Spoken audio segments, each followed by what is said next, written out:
جو طرح طرح کی گاڑیاں چلانے والے ہیں، گاڑیاں چلوانے والے ہیں، ٹرانسپورٹ کے شعبے سے جو ریلیٹڈ ہیں، اور یہ جو گاڑیاں چلا رہے ہیں، آؤ مل جل کے اپنی گاڑیوں کا رخ مدینے کی طرف کر دیتے ہیں۔ اور یہ مدینے کی طرف کیسے کرنا ہے، یہ انشاءاللہ آنے والے ہفتے 5 مارچ کو مدنی مذاکرے میں ہم سیکھیں گے انشاءاللہ۔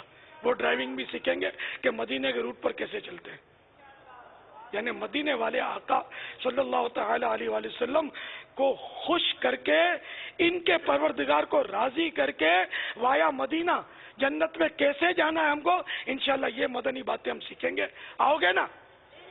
ہاں، جو گاڑیوں میں بیٹھتا ہے اس کو بھی دعوت ہے، جو کار چلاتا ہے، اسکوٹر چلاتا ہے، سائیکل چلاتا ہے، ہل چلاتا ہے، بس چلاتا ہے، ویگن چلاتا ہے، ہوائی جہاز چلاتا ہے، سب کو دعوت ہے، آ جاؤ آ جاؤ 5 مارچ کو فیضان مدینہ میں آپ کا مدنی مذاکرہ ہے انشاءاللہ۔ سب مل کر مدینہ کے روٹ پر چلنا سیکھیں گے انشاءاللہ۔ صلو علی الحبیب صلی اللہ تعالی علی محمد۔